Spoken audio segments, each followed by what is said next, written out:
Akala mo ba yung mamahalin mong pain at bagong biling fishing rod ang susi sa maraming huli? Paano kung sabihin ko sa iyo na binubugaw mo na ang isda bago mo pa man maihagis yan? Nakakaintriga na, di ba? Marami sa atin, taon na sa pangingisda, pero iisa pa rin ang tanong, bakit may mga araw na kahit anong gawin, walang kagat?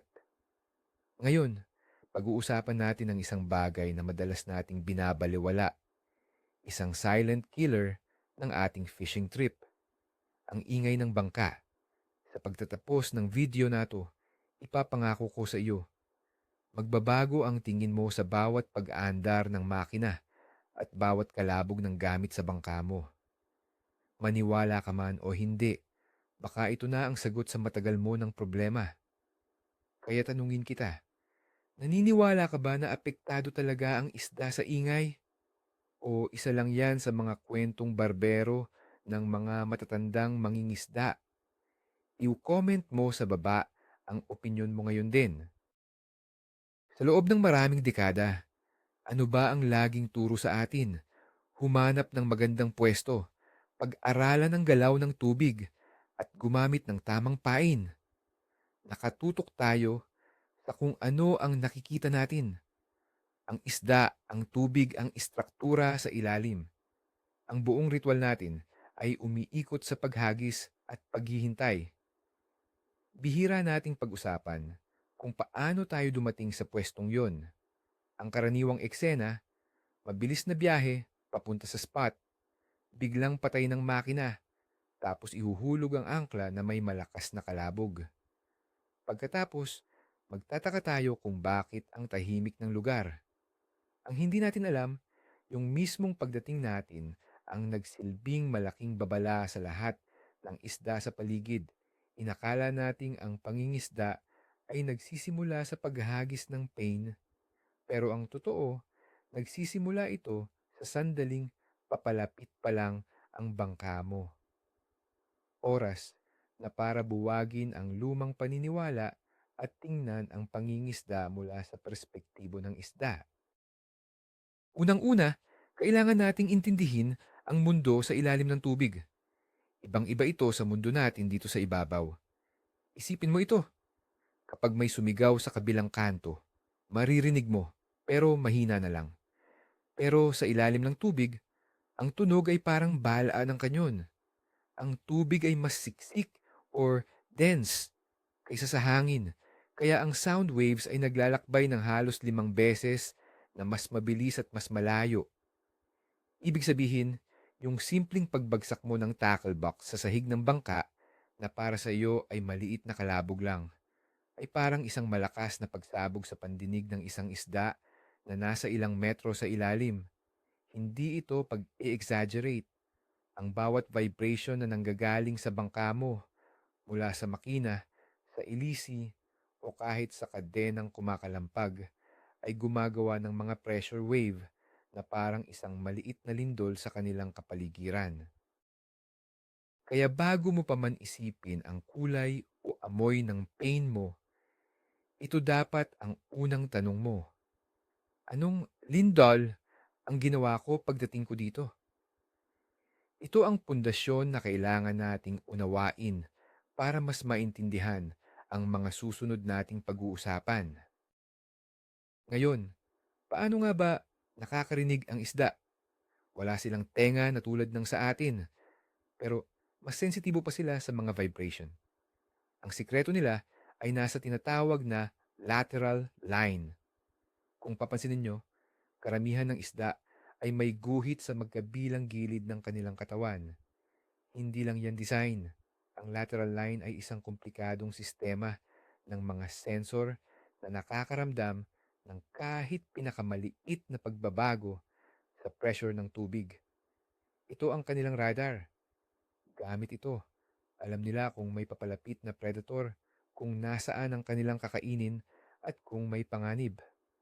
Kapag ang bangka mo ay gumawa ng ingay, ang vibration na dala nito ay direktang nadedetect ng kanilang lateral line. Para sa kanila, ang biglaang malakas na vibration ay katumbas ng panganib. automatiko, ang kanilang survival instinct ay mag-uutos na lumayo o magtago. Kaya kahit hindi ka nila nakikita, nararamdaman ka nila mula sa malayo. At ang pakiramdam na yun ay hindi maganda. Kaya tandaan, hindi mo kailangang sumigaw para marinig ka ng isda. Ang bawat galaw mo sa bangka ay nagsasalita ng malakas sa kanilang wika. Linawin natin, ang tunay na kalaban dito ay hindi lang tunog, kundi vibration. Ito ang mas tamang termino. Kapag pinag-usapan natin ang tunog na naririnig natin sa hangin, iba ang epekto nito. Pero kapag ang tunog na yon ay dumaan sa katawan ng bangka mo, papunta sa tubig, nagiging isang malakas na vibration ito. Subukan mong ilagay ang kamay mo sa gilid ng speaker na malakas ang bass. Nararamdaman mo yung pagyanig. 'Di ba? Gaano nang nararamdaman ng isda sa buong katawan nila. Isipin mo na lang, ang isang four-stroke na makina ay lumilikha ng mababang frequency na pwedeng maglakbay ng daan-daang metro sa ilalim ng tubig. Ito yung klase ng vibration na hindi natural sa kanilang mundo. Ito ay senyalis ng isang malaki at posibleng mapanganib na bagay. Kaya ang isda, lalo na yung mga matatalino at malalaki na, ay natutong iugnay ang ganitong klase ng vibration sa panganib sa mga mangingisda. Kaya sa susunod na iisipin mo ang ingay, isipin mo ito bilang isang lindol na ikaw mismo ang gumagawa at ang mga isda ang unang nakakaramdam nito. Simulan natin sa pinakamalaking salarin, ang makina ng bangka. Ito ang numero unong pinagmumulan ng ingay at vibration. Walang duda dyan. Pero may pagkakaiba ba ang mga makina? Oo, ang mga two-stroke engine dahil sa kanilang disenyo ay karaniwang mas maingay at lumilikha ng mas matinis at irregular na tunog. Sa kabilang banda, ang mga modernong four-stroke engine ay mas tahimik at mas smooth ang takbo na gumagawa ng mas mababang frequency. Pero huwag kang magkamali. Kahit ang pinakatahimik na four-stroke ay malakas pa rin sa ilalim ng tubig. Ang mahalaga ay hindi lang kung anong klase ng makina ang gamit mo, kundi kung paano mo ito ginagamit. Ang biglaang pag-arangkada at pag-rev ng makina ay nagpapadala ng shockwaves sa tubig para kang naghahagis ng malaking bato bago ka mangisda. Ang tunog ng ilisi o propeller na tumatama sa tubig, lalo na kapag malapit sa ibabaw, ay isa ring malaking problema. Ito ang unang impresyon na binibigay mo sa mga isda at madalas, ito ay isang masamang impresyon. Isa sa mga pinakamalaking pagkakamali na nakikita ko ay ang paraan ng pagdating sa fishing spot. Ano ang karaniwang ginagawa? Full throttle papunta sa waypoint sa GPS, tapos biglang hihinto at papatayin ang makina eksakto sa ibabaw ng target. Mali. Sobrang mali. Isipin mo na lang na ikaw ay isang usa sa gubat na payapang kumakain ng damo. Tapos biglang may isang malaking truck na humarurot at biglang pumreno ilang metro lang mula sa iyo. Ano ang gagawin mo? Tatakbo ka. 'Di ba? Ganoon na ganoon ang epekto niyan sa mga isda. Ang biglaang pagbabago mula sa malakas na ingay ng makina patungo sa katahimikan ay isang malaking red flag para sa kanila. Ito'y isang unnatural event na sumisigaw ng panganib. Ang pressure wave mula sa iyong papalapit na bangka ay nagbigay na ng babala at ang biglaang paghinto sa ibabaw nila ay ang kumpirmasyon na may predator sa lugar.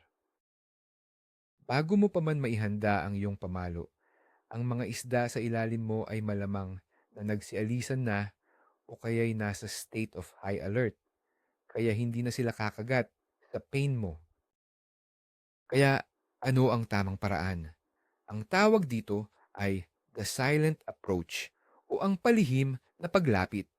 Ito ay isang sining na kailangan mong pag-aralan. Ang konsepto ay simple. Gusto mong makarating sa iyong spot nang hindi napapansin ng mga isda. Narito kung paano. Imbes na dumiretso sa target mo, tantyahin mo ang hangin at agos. Pumarada ka ng malayo-layo sa iyong fishing spot, mga 50 hanggang 100 metro ang layo. Depende sa sitwasyon.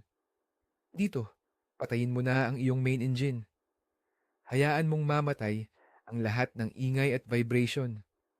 Pagkatapos, gamitin mo ang hangin or agos para dahan-dahang palutangin ang iyong bangka papunta sa target. Kung kailangan mo ng tulong, dito na papasok ang iyong trolling motor sa pinakamababang setting o kahit sagwan.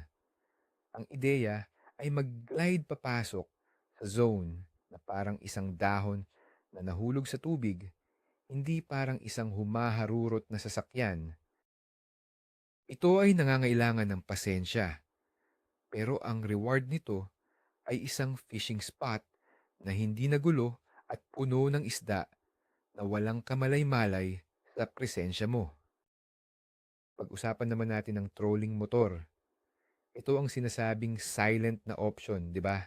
Akala ng marami, kapag gumagamit na sila ng trolling motor, tahimik na sila. Hindi ito laging totoo. Oo, mas tahimik ito kaysa sa main engine. Pero hindi ito ganap na walang ingay. Ang mga dikuryenteng motor na ito ay gumagawa pa rin ng isang uri ng hum or ugong na may mataas na frequency. Bukod pa dyan, ang elisin nito ay lumilikha rin ng cavitation noise, lalo na kapag mataas ang setting. Sa sobrang babaw na tubig, halimbawa ay 2 hanggang 3 talampakan lang, ang ingay at disturbance mula sa trolling motor ay sapat na para itaboy ang mga sensitibong isda tulad ng apahap or tilapia. Ang tamang paggamit nito ay ang pagpapatakbo sa pinakamababa at pinakakonsistent na speed na posible. Iwasan ang biglaang pag-on at pag-off o ang mabilis na pagpapalit-palit ng direksyon. Gamitin mo ito para sa maliliit at dahan-dahang adjustments, hindi para sa mabilisang paglipat. Tandaan, sa mundo ng pangingisda, ang mas tahimik ay laging mas maganda. At ito pa ang isang karaniwang salarin, ang angkla. Pagkatapos ng maingay na pagdating, ang susunod na kasalanan ay ang malakas na paghuhulog ng angkla. Yung tunog ng mabigat na bakal na bumabagsak sa tubig, sinusundan ng kalampag ng kadena habang ito'y lumulubog. Ito ay parang death knell sa isang tahimik na fishing spot. Ang bawat kalansing ng kadena sa gilid ng bangka ay nagpapadala ng matutulis na vibration sa tubig. Isipin mo, yung isda sa ilalim ay nakarinig na ng papalapit na lindol mula sa makina mo. Tapos biglang may nahulog mula sa langit na sinundan pa ng kalampagan ng kadena. Anong iisipin nila? Siyempre, aalis na sila. Ang tamang paraan ay ang dahan-dahang pagbaba ng angkla. Gamit ang iyong mga kamay hanggang sa maramdaman mong sumayad ito sa ilalim. Kung may kadena ka, subukang balutan ng rubber hose o tela ang unang ilang metro nito para mabawasan ang kalampag sa bangka. Ang simpleng pagbabagong ito ay may malaking epekto sa pagpapanatili ng katahimikan sa iyong lugar. Hindi lang sa labas ng bangka nagmumula ang ingay. Ang isa sa pinakamalaking problema ay nasa loob mismo, ang mga kalabog. Bawat mangingisda ay guilty dito. Yung pagbagsak ng pliers sa sahig, ang pag-slide ng mabigat na cooler kapag umalon, ang pagpatong ng tackle box na may kasamang lakas, ang paglalakad ng malakas sa sahig ng bangka. Para sa atin, normal lang ang mga ito. Pero para sa isda sa ilalim, ang mga tunog na ito ay direktang dumadaan sa katawan ng bangka, hull, at nagiging malakas na thump o bang sa tubig. Ang mga ito ay biglaan at matutulis na tunog na siyang pinakanakakagulat sa mga isda. Isipin mo na parang may nagpupukpok ng martilyo sa itaas ng bahay mo. Nakakairita at nakakabahala di ba? Kailangan nating magkaroon ng disiplina. Dapat may sistema ka sa bangka mo kung saan ang lahat ng gamit ay nakaayos at hindi basta-basta nahuhulog o gumagalaw. Ang pagiging organisado ay hindi lang para sa convenience, ito ay para na rin sa stealth. Mahalaga ring isaalang-alang ang material ng iyong bangka. Ang fiberglass at aluminum, ang dalawang pinakakaraniwang materyales, ay magkaiba kung paano sila mag-transmit ng tunog. Ang mga aluminum na bangka, lalo na yung mga simple at walang flooring, ay parang isang malaking drum. Ang bawat kalabog, kahit mahina, ay nagre-resonate at napapalakas. Maririnig mo yung ping or clang kapag may nahulog na metal. Sa kabilang banda, ang fiberglass ay mas siksik at mas nakaka-absorb ng tunog, kaya't ito ay natural na mas tahimik. Ngunit hindi ibig sabihin na ligtas ka na kung fiberglass ang bangka mo. Kahit anong material pa iyan, kung may ibabagsak kang mabigat, gagawa pa rin ito ng malakas na vibration. Ang isang solusyon dito ay ang paglalagay ng rubber mats o marine grade carpet sa sahig ng iyong bangka. Ang mga ito ay nagsisilbing sound dampeners na binabawasan ang lakas ng impact at pinipigilan ang pagkalat ng vibration sa buong katawan ng bangka. Ito ay isang maliit na investment para sa mas tahimik na pangingisda. Paano naman ang boses ng tao? Yung kwentuhan, sigawan kapag may nakahuli o malakas na tawanan, may epekto ba talaga ito? Ang sagot ay depende. Ang normal na pag-uusap sa katamtamang lakas ay karaniwang hindi gaanong problema. Ang tunog mula sa hangin ay hirap na makapasok sa tubig. Karamihan nito ay nagre-reflect lang sa surface. Pero, mayroong pero. Kapag ang boses ay malakas, tulad ng sigaw, ang sound waves nito ay maaaring mag-vibrate sa katawan ng bangka at yun ang papasok sa tubig. Ang mga matutulis na tunog, tulad ng sigaw o palakpak, ay mas may tsansang makagulat sa isda. Ang prinsipyo ay simple. Kung may iwasan, iwasan. Hindi naman kailangang magbulungan kayo sa bangka. Pero ang pagpapanatili ng normal na tono ng boses at pag-iwas sa biglaang malalakas na ingay ay malaking tulong na. Ang pangingisda ay dapat isang payapang aktibidad, hindi isang maingay na pagtitipon. Hayaan mong ang huli mo ang mag-ingay, hindi ang bibig mo. Isa pang modernong problema, music sa bangka. Maraming gustong mag-relax habang nangingisda at kasama dyan ang pakikinig sa paboritong tugtugin. Walang masama dyan kung ang layunin mo ay mag-relax lang. Pero kung seryoso ka sa paghuli, baka gusto mong i-off muna ang iyong sound system. Ang problema sa music, lalo na yung may malakas na bass, ay ang low frequency vibrations na nililikha nito. Ang mga bass notes ay parang tuloy-tuloy na pambubulahaw sa ilalim ng tubig. Hindi ito natural. Isipin mo na lang na may construction sa tabi ng bahay mo buong araw. May stress ka, di ba? Ganoon din ang isda. Ang patuloy na unnatural na vibration ay maaaring hindi lang magtaboy sa kanila, kundi maging sanhi rin para hindi sila kumain kahit nandoon lang sila. Kung gusto mo talagang makinig sa tunog ng kalikasan, ang hampas ng alon, ang ihip ng hangin, at ang katahimikan, mas malaki ang tsansa mong marinig din ang tunog ng iyong reel kapag may kumagat na. Pangingisda ba or party? Kailangan mong pumili. Huwag mong isipin na opinyon ko lang ito. Maraming pag-aaral na ang ginawa tungkol sa epekto ng ingay na gawa ng tao, anthropogenic noise, sa mga isda at marine life. Nakita sa mga research na ang malalakas at paulit-ulit na ingay tulad ng mula sa mga barko at construction ay nagpapataas ng cortisol levels o stress hormone sa mga isda. Kapag stressed ang isda, nagbabago ang kanilang behavior. Nagiging mas mailap sila, lumilipat sila ng tirahan, at higit sa lahat, nawawalan sila ng gana kumain. Ito ay isang physiological response sa isang perceived threat. Kahit ang bangka natin ay maliit kumpara sa malalaking barko, ang prinsipyo ay pareho. Sa scale ng isang fishing spot, ang bangka natin ang pinakamalaking pinagmumula ng stress para sa mga isda. Ang siyensya ay sumusuporta sa ideya na ang katahimikan ay hindi lang isang magandang asal sa pangingisda, kundi isang kritikal na sangkap para sa tagumpay. Hindi ito pamahiin, ito ay biology. Hayaan ninyong magkwento ako tungkol sa isang matandang mangingisda na nakilala ko, si Mang Lito. Napapansin ng lahat na palagi siyang may huli, kahit sa mga araw na walang swerte ang iba. Ano ang sikreto niya? Hindi naman espesyal ang pain niya.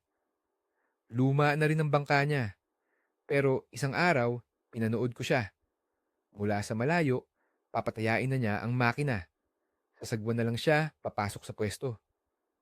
Walang kalabog. Ang bawat galaw niya sa bangka ay mabagal at kalkulado.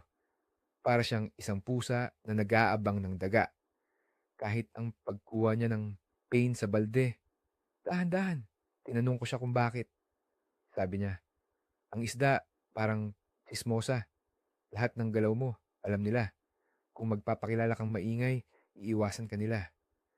Pero kung darating kang parang multo, sila mismo ang lalapit sa'yo dahil sa kuryosidad. Ang kwento ni Mang Lito ay isang perpektong halimbawa. Ang tagumpay sa pangingisda ay hindi lang sa galing ng kamay, kundi nasa disiplina at paggalang sa katahimikan ng kanilang mundo. Maaaring itanong mo, paano naman nalaman ng isda na ang ingay ng bangka ay nangangahulugang peligro? Ito ay kombinasyon ng instinct at learned behavior. Sa kalikasan, ang malalaking bagay na gumagalaw sa tubig ay karaniwang mga predator. Kaya by instinct, iniiwasan nila ang malalakas na vibrations. Pero higit pa diyan, ang mga isda, lalo na sa mga lugar na madalas pangisdaan, ay natututo. Ito ang tinatawag na conditioning. Paulit-ulit nilang nararanasan na kapag may dumating na maingay na bangka, may kasunod itong mga pain na may kawit o mga lambat. Nakikita nila ang ibang isda na nahuhuli. Sa paglipas ng panahon, natututunan nilang iugnay ang tunog ng outboard motor o ang kalabog ng angkla sa panganib. Kaya yung mga malalaki at matatalinong isda, yung mga survivors, ay sila ang unang-unang lumalayo kapag narinig ka pa lang nila sa malayo. Sila ang premyo na gusto nating mahuli, pero sila rin ang pinakamahirap lokohin kung maingay tayo. Pare-pareho ba ang reaksyon ng lahat ng isda sa ingay? Hindi. May mga isda na mas sensitibo kaysa sa iba. Kadalasan, ang mga isdang namumuhay sa mababaw na tubig, shallow water species, tulad ng apahap, talakitok at tilapia, ay mas nerbyoso at mas madaling magulat. Ito ay dahil sa mababaw na tubig, mas malapit sila sa pinanggagalingan ng ingay at mas konti ang kanilang matataguan. Sa kabilang banda, ang mga isdang nasa malalim na tubig, deep sea species, ay maaaring hindi gaanong apektado sa mga ingay sa surface dahil ang tubig mismo ay nagsisilbing buffer. Gayunpaman, ang mga low-frequency na tunog mula sa makina ay kaya pa ring umabot sa kalaliman. Ang uri ng pangingisda ay mahalaga rin. Kung ikaw ay nagba-bottom fishing sa malalim, baka hindi ito kasing kritikal.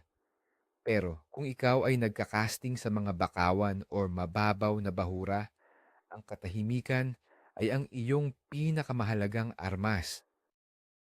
Kilalanin mo ang target mong isda at ang kanilang environment para malaman mo kung gaano ka-stealthy ang kailangan mong maging. Okay, sapat na sa problema. Pag-usapan natin ang mga solusyon. Unang praktikal na solusyon, mag-install ng sound dampening materials sa iyong bangka. Hindi mo kailangan gumastos ng malaki. Ang mga simpleng rubber floor mats, yung ginagamit sa mga gym or sasakyan, ay pwedeng-pwede na.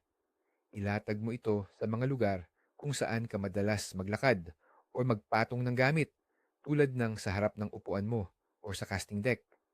Ang mga foam type na interlocking mats ay maganda rin. Ang layunin nito ay maglagay ng malambot na layer sa pagitan ng iyong mga gamit at ng matigas na sahig ng bangka.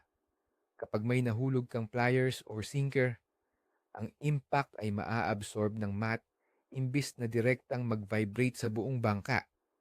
Isa pa, pwede mong lagyan ng maliliit na piraso ng foam or rubber ang ilalim ng iyong tackle box at cooler para hindi sila dumiretso sa sahig. Simpleng-simple, pero malaki ang epekto.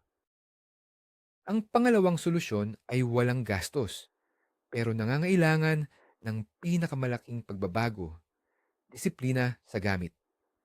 Bago ka umalis ng Pampang, iorganisa mo na ang lahat. Mag-practice ng prinsipyong a place for everything and everything in its place.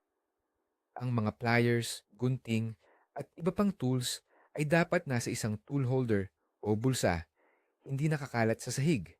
Ang iyong mga pain at tackle ay dapat nasa loob ng kahon at nakasara.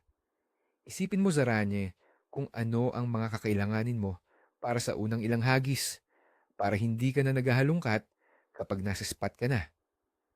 Gumawa ng mental checklist. Bago ka gumalaw para kumuha ng isang bagay, isipin mo muna kung paano mo ito gagawin sa pinakatahimik na paraan. Dahan-dahanin ang pagbukas at pagsara ng mga compartment. Ituring mo ang bawat galaw mo na parang isang chess move.